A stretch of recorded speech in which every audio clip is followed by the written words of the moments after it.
Hey, this is JDS on the Sport Talks video. This one is not really about anything in particular, just a general update on things that are happening.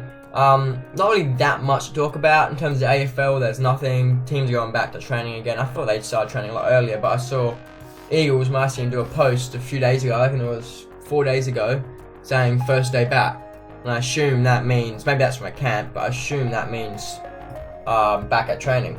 I swear, because all the Colts and stuff, mates that I've got that are in Colts, they're already playing. Like, they're not playing, like, games, they're already training. They've been training for weeks, and, like, I reckon 7-8 weeks they've been training. So there's no way the AFL aren't training yet. So it's probably a count, now that I think about it more. Other things, I don't remember what it was, but there was some kind of update with Milner's injury. I don't remember what it was. But yeah, I think he is going to miss a few games. On the news, Sadio Mané, as well as making Team of the Year, also made the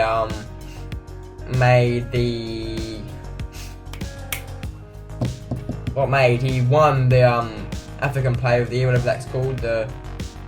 What is it? It's here somewhere. I saw it before. And other news, Manchester United in the final of it's the CAF American Player of the Year Award, whatever the CAF stands for, I don't know. It's CAF in capital, so I assume it's an abbreviation. Yeah, so in the League Cup, there was a game between City and Man United. Man United winning that, not losing that, sorry. Also, other Liverpool stuff, Ryan Brewster has gone on loan to Swansea. Something here as well. I'm looking at the Liverpool feed on OneFootball. Apparently, Chelsea are tipped to get Sancho. Apparently, we're going for Sancho. I didn't know about that. Not really much else to talk about. Let's see what the general news has to say.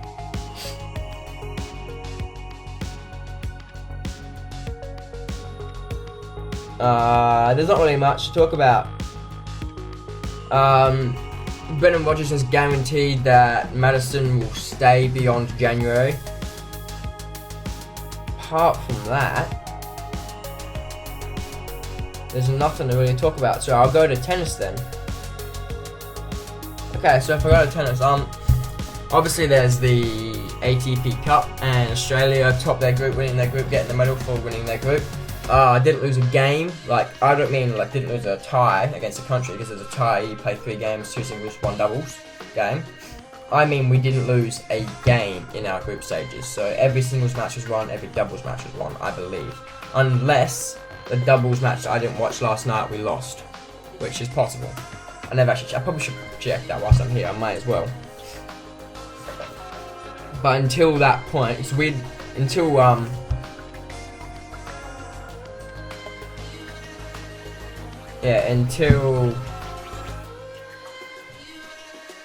the doubles match, we had definitely won all of them.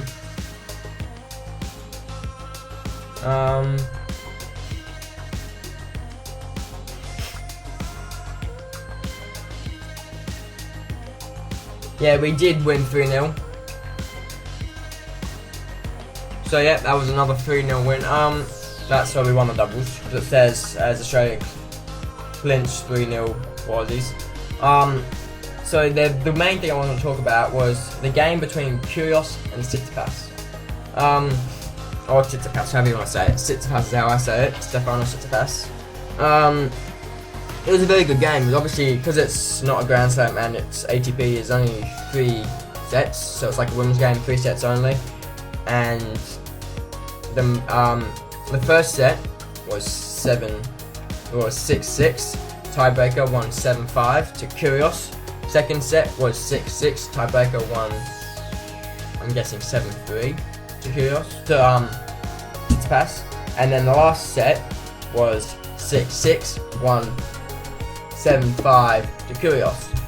7-5? No, so the first one was 9-7, my bad. First one was 9-7.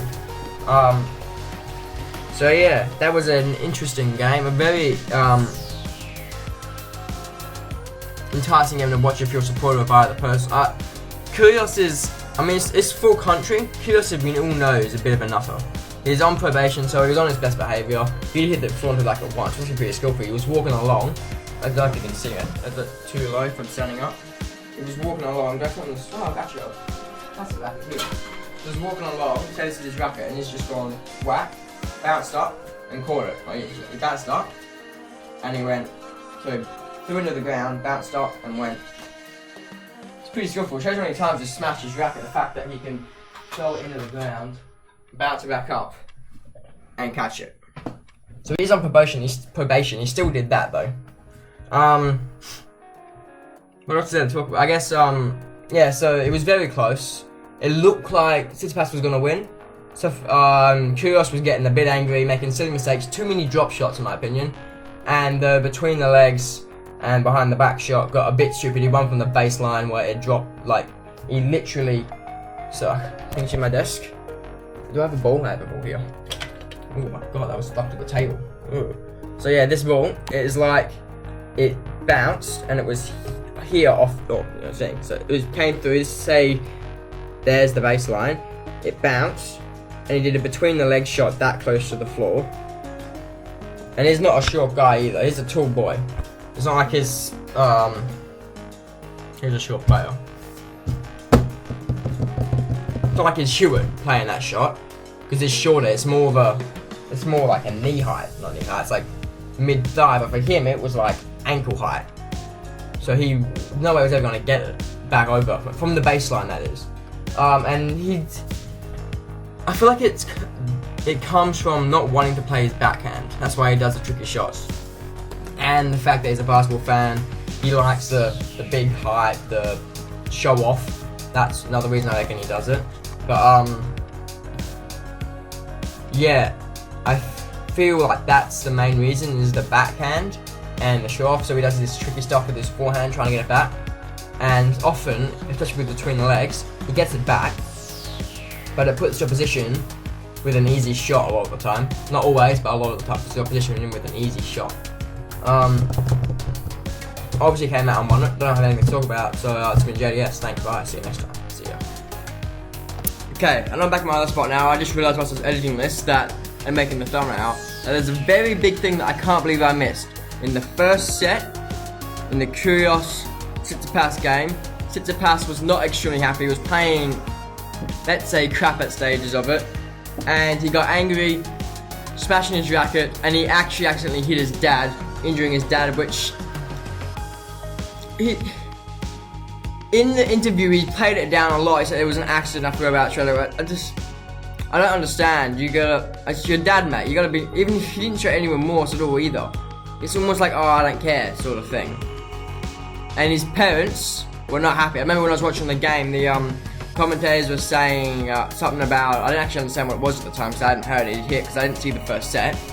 But I told you he was playing crap at times and he lost his shit. And he was hitting stuff, whacked, and he whacked his dad. You actually see like his dad's got a bruise on his arm here from where he got whacked. Yeah, right arm there. Apparently the mum was not happy at all. They had to like discipline his little kid. Yeah, that's what I wanted to say. I just wanted to make sure I added that in here.